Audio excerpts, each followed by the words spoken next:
Good morning everyone. आज के class में आप सबका स्वागत है।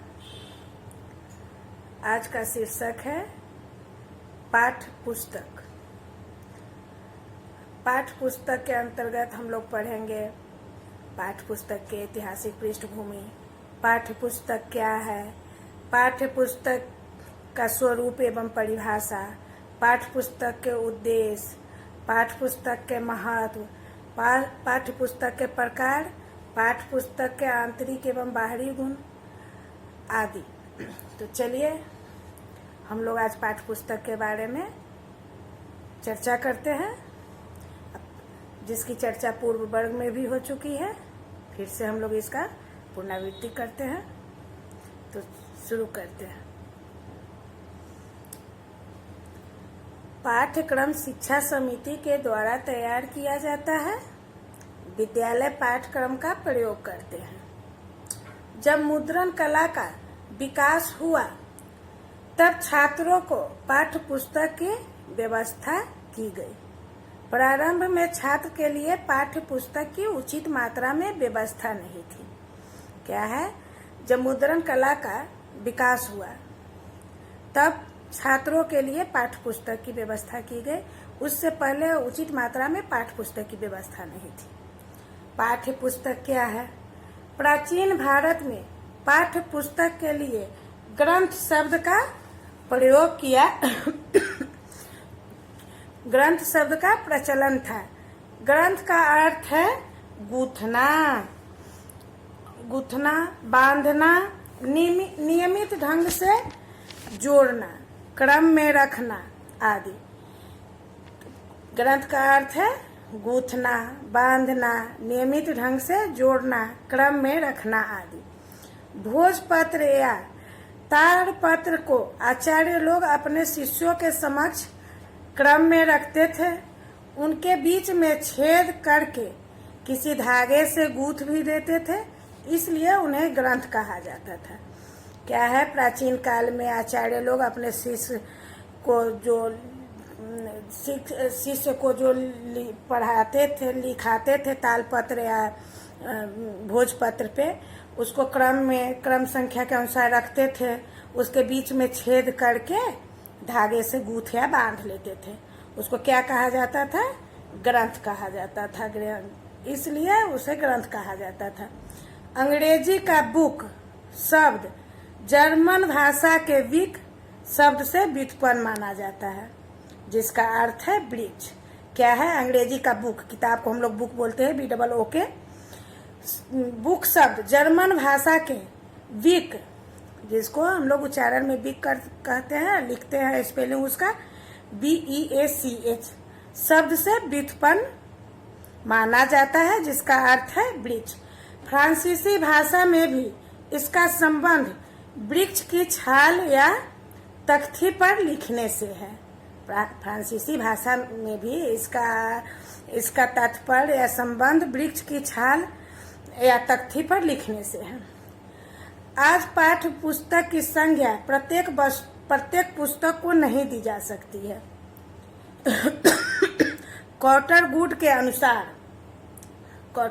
अनुसार एक निश्चित पाठ्यक्रम के अध्ययन के प्रमुख साधन के रूप में एक निश्चित शैक्षिक स्तर पर प्रयुक्त करने के लिए निश्चित विषय पर व्यवस्थित ढंग से लिखी हुई पाठ्य पुस्तक है। क्या है? क्या है? कॉटरवुड के अनुसार एक निश्चित पाठ्यक्रम के अध्ययन के प्रमुख साधन के रूप में एक निश्चित शैक्षिक स्तर पर प्रयुक्त करने के लिए एक निश्चित विषय पर व्यवस्थित ढंग से लिखी हुई पुस्तक पाठ्य पुस्तक है। क्रॉनबैक ने ठीक ही कहा है कि पुस्तक प्रायः अप्रौढ़ छात्र के लिए लिखी जाती है। क्रॉनबैक ने क्या कहा है? पुस्तक प्रायः अप्रौढ़ छात्र के लिए लिखी जाती है। अब पाठ्य पुस्तक का स्वरूप एवं परिभाषा। पाठ्य पुस्तक का स्वरूप एवं परिभाषा के बारे में जानेंगे। पाठ्य पुस्तक मानव की महत्वपूर्ण रचना है। क्या है? पाठ्य पुस्तक मानव द्वारा ही रचना की गई है, महत्वपूर्ण रचना है। मनुष्य अपने अनुभवों, विचारों एवं अनुभूतियों आदि को पुस्तक के रूप में संचय करता है। क्या करता है? मनुष्य अपनी विचारों, अनुभूतियों, अनुभवों आदि को पुस्तक के रूप में संचय करता है।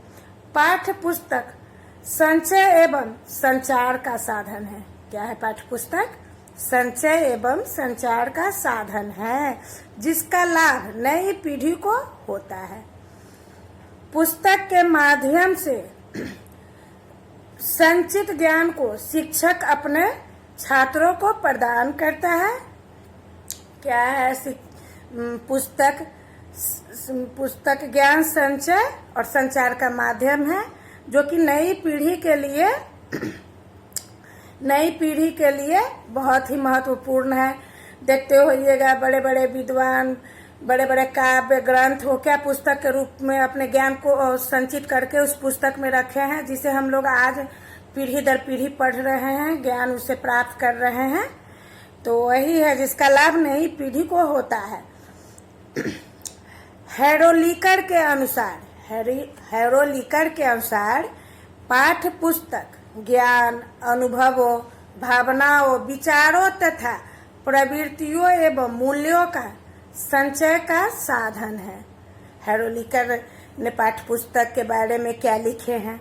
पाठ्य पुस्तक ज्ञान, अनुभवों, भावनाओं, विचारों तथा आदि प्रवृत्तियों एवं मूल्यों का संचय का साधन है। उसी प्रकार हॉलक्वेस्ट जी ने क्या कहा है? पाठ्य पुस्तक शिक्षण क्रियाओं एवं अभिप्रायों के लिए सुव्यवस्थित चिंतन एवं ज्ञान का लिखित रूप है। हर्ल आर डगलस ने क्या कहा है पुस्तक के बारे में? उनके अनुसार पुस्तक की परिभाषा क्या है? अध्यापकों के अनुभवों एवं विश्लेषण का आधार पाठ्य पुस्तक पढ़ाने का महत्वपूर्ण साधन है। क्या कहे हैं हर्ल डगलस ने? अध्यापकों के अनुभवों एवं विश्लेषण का आधार पाठ्य पुस्तक पढ़ाने का महत्वपूर्ण साधन है। प्रभावशाली शिक्षक एवं शिक्षण के लिए पाठ्य पुस्तक की अहम भूमिका होती है। क्या है? प्रभावशाली शिक्षक एवं शिक्षण के लिए पाठ्य पुस्तक की अहम भूमिका कैसे है? सो देखिए, पहला है पाठ्य पुस्तक बच्चों के अनुकूल होना चाहिए। पाठ्य पुस्तक क्या है? बच्चों के अनुकूल होना चाहिए, सरल और लचीला होना चाहिए, उद्देश्य पूर्ण होना चाहिए, साहित्य के सभी विधाओं का समावेश होता है पाठ्य पुस्तक में। चतुर्विध कौशल युक्त होना चाहिए। पाठ्य पुस्तक कैसा होना चाहिए? चतुर्विध कौशल युक्त होना चाहिए। शुद्ध और सुंदर मुद्रण होना चाहिए। ये सब क्या थे? पाठ्य पुस्तक के स्वरूप एवं परिभाषा। अब हम लोग पढ़ेंगे पाठ्य पुस्तक के उद्देश्य। पाठ्य पुस्तक के उद्देश्य, पाठ्य पुस्तक के निम्नलिखित उद्देश्य हैं। पहला, बालकों की कल्पना शक्ति का विकास करना, उनके विषय विविधता एवं शैली विभिन्नता का दर्शन कराना, उनके ज्ञान की सीमा को विस्तृत करना, ज्ञान को व्यावहारिक रूप देने की प्रेरणा प्रदान करना, उनमें स्वाध्याय के प्रति रुचि को उत्पन्न करना, उनमें शुभ और अशुभ, अच्छा और बुरा, सत्य और असत्य का विवेक जागृत करना। क्या है पाठ्य पुस्तक का उद्देश्य? पहला, बालकों की कल्पना शक्ति को विकसित करना। दूसरा, उन्हें विषय विविधता एवं शैली विभिन्नता के दर्शन कराना। तीसरा, उनके ज्ञान की सीमा को विस्तृत करना। चौथा, ज्ञान को व्यावहारिक रूप देने की प्रेरणा प्रदान करना। पांचवा, उनमें स्वाध्याय के प्रति रुचि को उत्पन्न करना। छठा, उनमें शुभ और अशुभ, अच्छा और बुरा, सत्य और असत्य का विवेक जागृत करना। तो ये सब क्या थे पाठ्य पुस्तक के उद्देश्य। तो संक्षेप में कहा जा सकता है कि पाठ्य पुस्तकों का मुख्य उद्देश्य भाषा के सांस्कृतिक लक्ष्यों को पूरा करना या प्राप्त करना है। अब पाठ्य पुस्तक की महत्व एवं आवश्यकता है। तो पाठ्य पुस्तक के निम्नलिखित महत्व है। पाठ्य पुस्तक आधुनिक युग में पाठ्य पुस्तकों का अत्यधिक महत्व दिया गया है और उन्हें शिक्षा का अभिन्न अंग स्वीकार किया जाता है। ज्ञान को मितव्ययी ढंग से प्रदान करने के लिए पाठ्य पुस्तक की आवश्यकता है। ये पाठक तथा अध्यापकों का समय बचाती है। इसके द्वारा स्वाध्याय तथा आत्मविश्वास की वृद्धि की जाती है। अब पाठ्य पुस्तक के निम्नलिखित विशेषताएं हैं और आवश्यकताएं हैं। पहला, पाठ्य पुस्तक में अनेक प्रकार की सूचनाएं एक ही स्थान पर मिल जाती है, अतः सूचनाओं के संग्रह के लिए इनकी आवश्यकता है। क्या है पाठ्य पुस्तक में अनेक प्रकार की सूचनाएं एक ही जगह पर मिल जाती है, अतः सूचनाओं के संग्रह के लिए इसकी आवश्यकता है। दूसरा, इनके प्रयोग से पाठ को पढ़ने और पढ़ाने में सहायता मिलती है। किसके प्रयोग से? पाठ्य पुस्तक के प्रयोग से। तीसरा, पठित पाठ को पुनः स्मरण करने कराने में यह सबल साधन है। चौथा, इनसे ज्ञानोपार्जन में सहायता प्राप्त होती है। पुस्तक से हम लोगों को ज्ञानोपार्जन में सहायता मिलती है। पांचवा, अध्यापक अपनी सुविधा अनुसार बालकों की योग्यता को ध्यान में रखते हुए शिक्षा दे सके, इसके लिए पाठ्य पुस्तकों की आवश्यकता है। क्या करते हैं अब अध्यापक अपने सुविधा अनुसार और बच्चों में कितनी योग्यता है उसको ध्यान में रखते हुए शिक्षा दे सके, इसके लिए पाठ्य पुस्तकों की आवश्यकता है। छठा, छात्रों को गृह कार्य देने में इससे सुविधा होती है।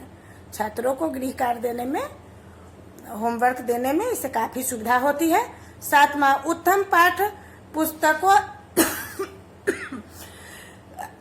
पाठ्य पुस्तकों से पाठ्यक्रम निर्धारण में भी सहायता मिलती है। आठवां, यह वह साधन है जो भाषा शिक्षण के विशिष्ट उद्देश्यों की प्राप्ति में सहायक बनता है। नौवां, पाठ्य पुस्तकों से छात्रों के हृदय में पढ़ने की प्रेरणा जागृत की जाती है। क्या है? पाठ्य पुस्तकों से छात्रों के हृदय में पढ़ने की प्रेरणा जागृत की जाती है। 10वां, भाषा पर पूर्ण अधिकार प्राप्त करने के लिए पाठ्य पुस्तक का होना अति आवश्यक है। इनकी आवश्यकता अध्यापक और छात्र दोनों को है। पाठ्य पुस्तक की आवश्यकता छात्र और दोनों को है। किस लिए? इससे भाषा पर अधिकार, भाषा पे पकड़ बनाए रखने के लिए पाठ्य पुस्तक की आवश्यकता है, छात्र और शिक्षक दोनों के लिए। 11वां, संपूर्ण कक्षा को एक साथ पढ़ाने में पाठ्य पुस्तकों की बड़ी उपयोगिता है। एक साथ समूह में सारे वर्ग को पढ़ाने के लिए, सारे बच्चों को पढ़ाने के लिए पाठ्य पुस्तक की आवश्यकता है। इनकी सहायता से एक अध्यापक अनेक छात्र को एक साथ सरलता से पढ़ा सकता है। क्या है? पाठ्य पुस्तक के माध्यम से एक अध्यापक, एक शिक्षक एक साथ क्लास में अनेक छात्रों को पढ़ा सकते हैं। इससे समय और शक्ति का अपव्यय नहीं होता है। क्या है? इससे समय, एक ही समय में हम इतने सारे बच्चों को पढ़ा लेते हैं और उसके बाद इससे शक्ति, ऊर्जा भी कम लगती है, ऊर्जा का भी कम खपत होता है। इसके लिए पाठ्य पुस्तक बहुत आवश्यक है। पाठ्य पुस्तक साधन है, साधे नहीं। क्या है? पाठ्य पुस्तक साधन है, साधे नहीं। ये क्या थे? पाठ्य पुस्तक की आवश्यकताएं या पाठ्य पुस्तक की विशेषताएं, ये सब क्या है? ये सब थे पाठ्य पुस्तक की विशेषताएं और पाठ्य पुस्तक की आवश्यकता या महत्व। अब पाठ्य पुस्तक के प्रकार, तो पाठ्य पुस्तक के भी दो प्रकार है। पहला सूक्ष्म अध्ययनार्थ पुस्तकें और दूसरा विस्तृत अध्ययनार्थ पुस्तकें। क्या है? पहला सूक्ष्म अध्ययनार्थ पुस्तकें, दूसरा विस्तृत अध्ययनार्थ पुस्तकें। तो सूक्ष्म अध्ययनार्थ पुस्तकें क्या है उसके बारे में जानते हैं। सूक्ष्म अध्ययन वाली पुस्तकों का अध्ययन बड़ी गंभीरता से किया जाता है। इसका उद्देश्य बालकों के शब्द भंडार में वृद्धि करना, उनका भाषा ज्ञान बढ़ाना, उनके सूक्ति भंडार या लोकोक्तियों भंडार में वृद्धि करना एवं प्रसंगों को भली भांति स्पष्ट करना है। क्या है सूक्ष्म अध्ययन वाली पुस्तकों का?